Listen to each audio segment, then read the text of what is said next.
Taxes, taxes, taxes. That's what we're going to talk about. Tax the billionaires. Let's do it. The super rich, the billionaires, should have to pay a minimum amount of tax. 0 is too little. Just stop talking about philanthropy and start talking about taxes. 2% minimum for the super rich, those who have more than 100 million. That's it. Taxes, taxes, taxes. All the rest is bullshit, in my opinion. It's an idea whose time has come. I think the problem is that billionaires don't pay their taxes, right? In a nutshell. Indeed. So how much do they pay in taxes? Very little. They pay about half as much in tax relative to their income than all other social groups. And why is that so? That's because they mostly don't pay income tax. Income tax is supposed to be the tax that the rich pay. They've found ways to avoid it. And the consequence of that is really striking. Yeah, you have this amazing graph from your work, from your studies, and it looks really incredible. Like you have this line that goes up a little bit, and then boom, it just collapses. Yeah. And that's basically the billionaires paying nothing, right? Exactly. Or pretty much nothing. That's what we discovered over the last few years. We did research in different countries, and everywhere, the same pattern, the same graph. And so I'm trained as a historian, and it's also fascinating to look at the history, quite disturbing as well, because it used to be very different. That in the 50s and the 60s, the rich paid way more in taxes. To some extent, yes, especially in a country like the US. People are like, we are a low tax country, not like those Europeans. And they forgot that they had those 90% top marginal income tax rate. 90%. More than 90%, 92% for the highest incomes. But then my friends on the right say, look, but they never paid that, right? They had like lots of accountants and lawyers to make sure they never paid that. Is that true? They never paid it, but it was the point. The point was to make it worthless for people to try to earn super high incomes. No, the idea was there should be some kind of legal maximum income. If you have more than $2 million, roughly, then everything you earn above that would essentially be confiscated by the tax authority. And this was the country of Eisenhower, right? The Republican president. And you had estate taxes that were as high as, what was it, 80%? Yeah, almost 70%. Yeah. So marginal tax rates that were higher than 90%. Corporate tax, 50%. 50%. Yeah. But surely the economy collapsed, right? Surely economic growth was very low. As we know, of course, it's kind of the opposite that happened, right? Because this period after World War II was also when growth was relatively high, investment rates were higher than today, there was a lot of innovation. The one thing that was different is that there was much less income and wealth inequality. So you've done a lot of research into this, right? You're one of the most prominent economists studying this. Like, has there ever been any period in history when it was this bad? As today? Yeah. There was this period at the end of the 19th century, early 20th century, where you had those huge fortunes and they had their big monopolies in railroads and finance. And so you can look at how much wealth those individuals own, the Rockefellers and stuff. And they owned in wealth the very, very, very top of the distribution, the top 0.00001% wealthiest Americans owned in wealth the equivalent of 4% of US GDP. Okay, meaning with their wealth, they could buy 4% of everything that's produced in a given year in the US. Now, if you do the same computation today, for the US, it's about 12%. 3 times as bad as at the peak of the original Gilded Age. So I'm really interested in the question of how we ended up here, right? Because this is a system that was deliberately created by very rich and very powerful people. You've written a lot about the rise of the tax avoidance and the tax evasion industry that started in, when was it, the 80s? Yeah, basically, yes. I mean, you have to understand that tax avoidance, tax evasion, these are not some kind of laws of nature, right? These are policy choices. We tolerate these things, or we can fight them. Someone like Roosevelt spent a lot of time going on the radio, trying to shame tax dodgers, explaining how important it is for people to pay taxes. These incredible speeches, right? Where he would really dunk on them and say, like, you're a selfish, unpatriotic idiot if you don't pay your taxes. Taxes, after all, are the dues that we pay for the privilege of membership in an organized society. But I am afraid we have many who still do not recognize their advantages and want to avoid paying their dues. That's basically what he said, and also in a more positive, in a more positive way, how taxes are the price to pay for a civilized society. All of that changed along with the bigger ideological change in the US, basically in the 1970s, 1980s, where it became not only accepted, but even encouraged by policymakers for rich people to find ways to avoid taxation. The idea is, okay, if they get richer, no matter how, it's going to trickle down to the rest of society. So it's good. Greed is good. Was really the upsurge of the tax avoidance industry.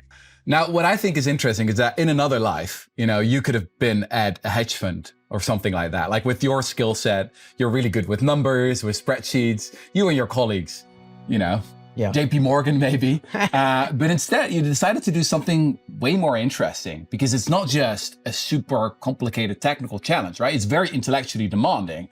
At the same time, you're actually working for the people, making the world a better place. You can combine those things, actually. Yes. Look, like many social scientists, I was influenced by the circumstances when I had to make my professional choices. And for me, I was 21 at the time of the financial crisis of 2008, 2009, and this huge crash. And that really convinced me how important it is to actually go deep in one topic if you really want to understand what's happening. At the time, nobody had any clue. And that's also when I started looking into data on international investment statistics, and you see hundreds of billions of dollars flowing in and out of places like Bermuda, like the Cayman Islands, and I thought, wow, that's really interesting. Nobody in economics is talking about that. I wanted to understand the story behind that a bit like a detective. And that's what we do at the International Tax Observatory. It's research, it's economics, but it's detective work, at the end of the day, which is, okay, the world has all sorts of problems, and we've gone very deep into one topic, and we understand the problem very deeply, and now let's try to fix it.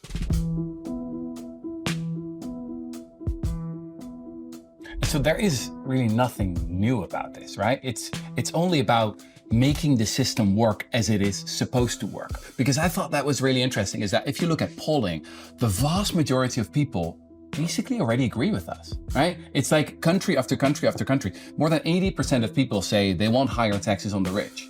Like in France, they named a whole tax after you, right? The Zucman tax. What is it? More than 80% of French people think, yeah, that's what we want. 86%. Yeah. 86%. Overwhelming support across all political parties, in the population. But of course, tremendous opposition by the billionaires. So what are we talking about? What is this tax? It's very simple. It's about a basic principle that extreme wealth has to come with uncompressible duties towards society. You have to pay a minimum amount of tax no matter what. And for the minimum tax to be effective, it has to be expressed not as a fraction of income, because income is very easy to manipulate when you're very rich. But that's fascinating, right? These rich people very often have super low incomes. One example, Jeff Bezos. You had revelations a few years ago in the US from the US media ProPublica about the taxes paid by US billionaires.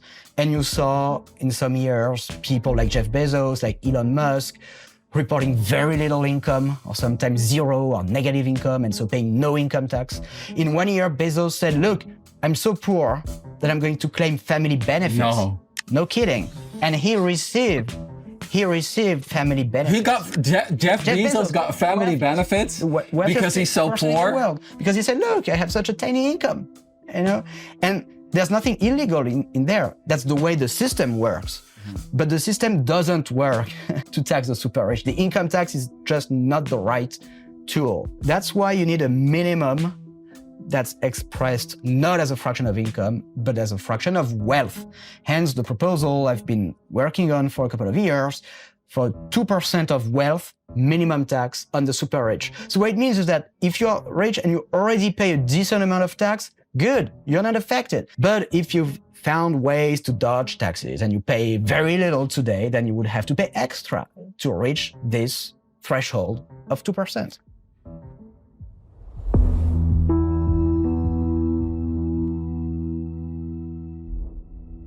A lot of the rich people I meet say, look, but I am doing a lot in philanthropy. I give to musea, I give to universities, I give to wonderful charities that are doing fantastic work all over the globe. Like, let me just allocate the money.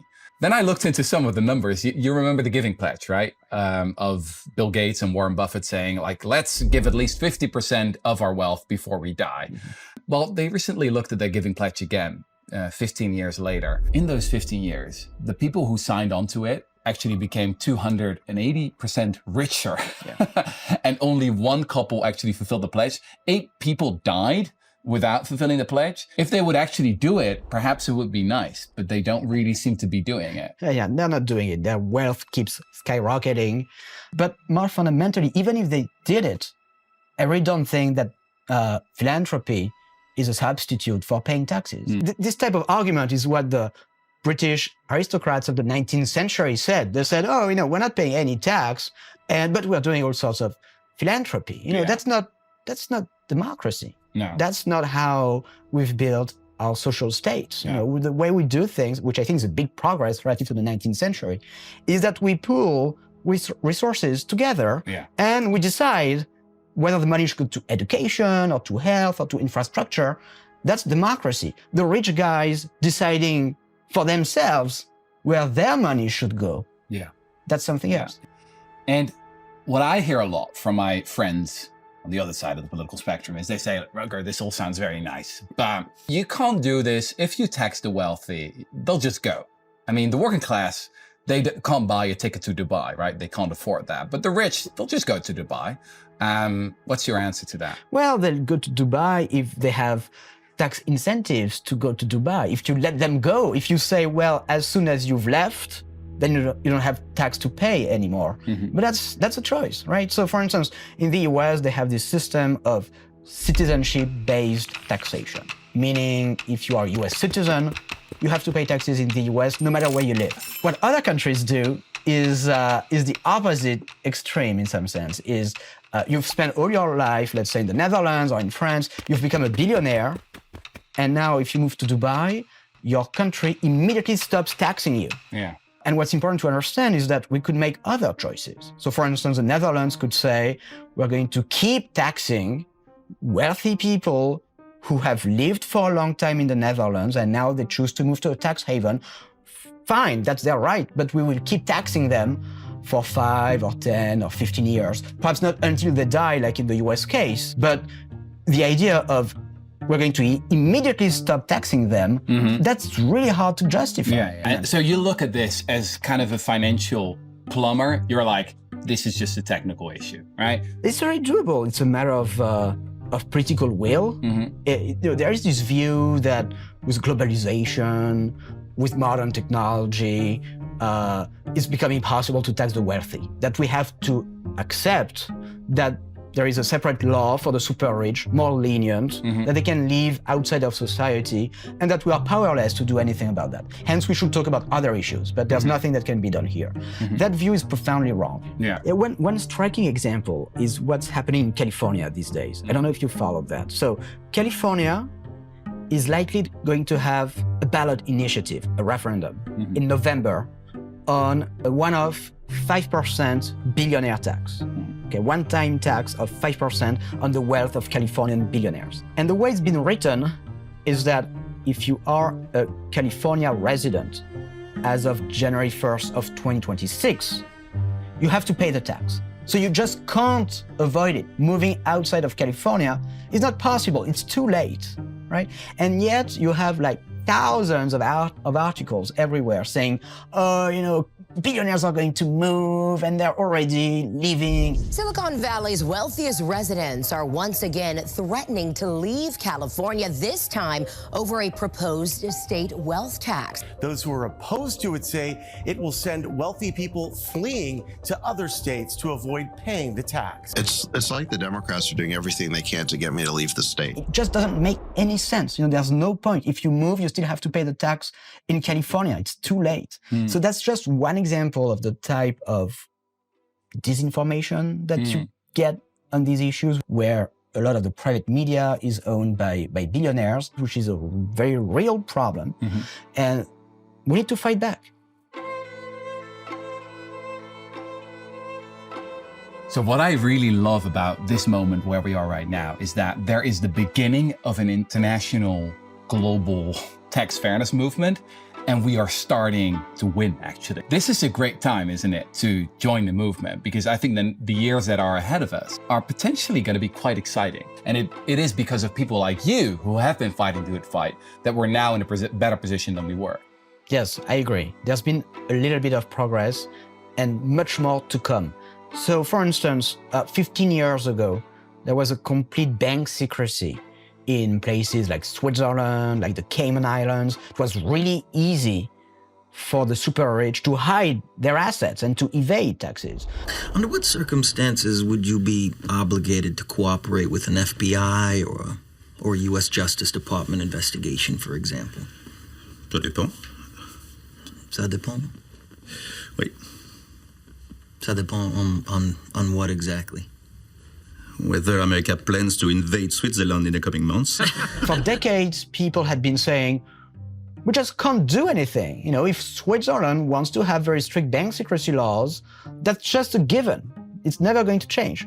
But then it changed. The US threatened sanctions against Swiss banks if they refused to cooperate, and it launched a process where more than 100 countries agreed to automatically exchange bank information. Yeah. So moving from bank secrecy to some genuine form of transparency. Yeah. So that's one thing. Second, more important, is the work that has started in 2024 at the G20, when Brazil had the presidency of the G20 and said, look, we have to discuss the taxation of the rich. We have to discuss inequality. We have to discuss extreme wealth. They put those issues on the agenda of the G20. You have to realize that these G20 finance ministers, they meet several times a year and never talk about this. They talk about the world's most pressing problems, which according to them is everything but inequality and taxes. But then for the first time, there was one government that said, we're going to change that. That was a revolution. And that was big because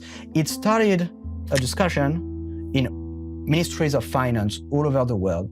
And it's in all countries, everywhere, very much including the US, that you have 70%, 80% of the population that says, we just don't accept that the super rich should be allowed to pay less. And the French National Assembly passed this legislation in February of 2025. It's currently blocked by the Senate. You know, it's going to come back. But there was a vote, and they said, yes, we want it.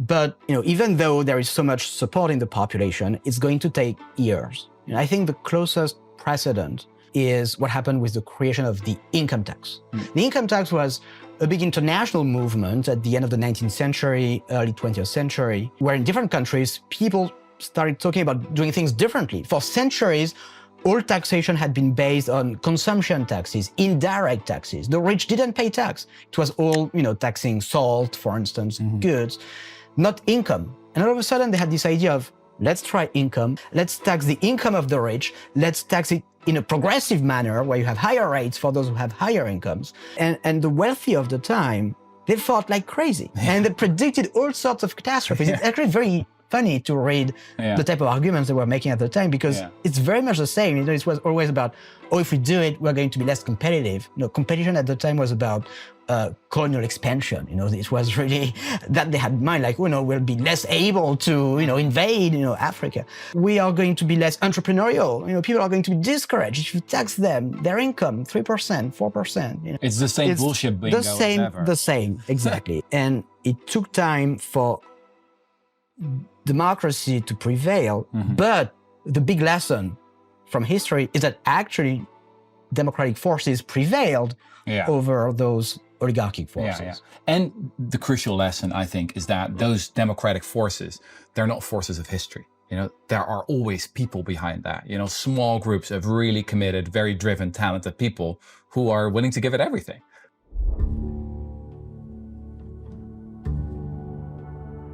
Now, the good news is that we're not just a bunch of whiners, but we're actually building something. We want to be a part of the solution. Now, my organization, the School for Moral Ambition, is starting a global tax fairness fellowship. So we are recruiting 8 of the most talented people we can find in Canada, in the United States, in Europe, and in Africa. It's going to be a truly global fellowship.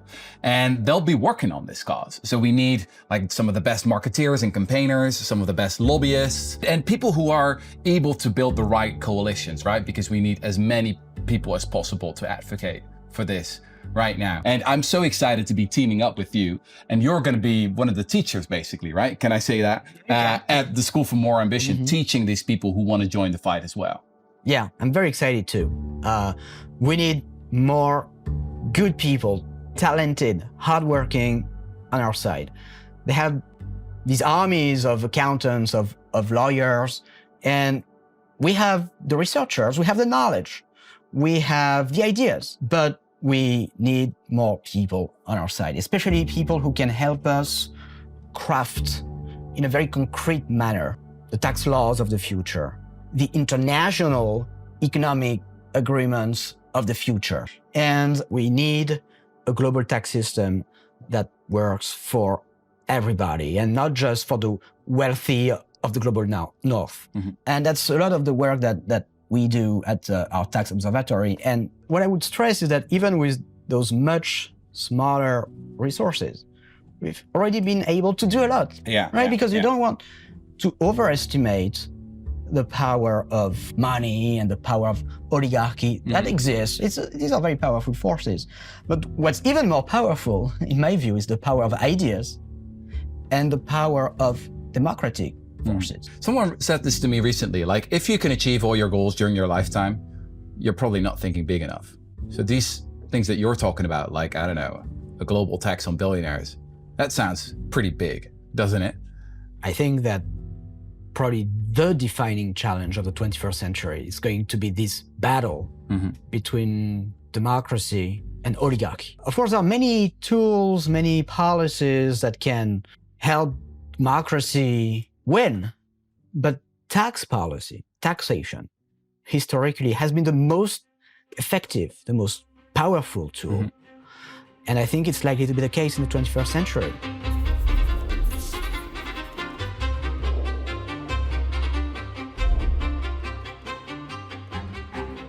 The billionaires have their army.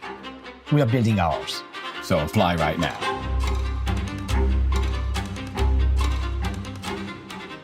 So Gabriel, going to a party with you, what are we going to talk about? Taxes as well? Is that like you wake up with thoughts on taxes or? Well, pretty much, yes. I don't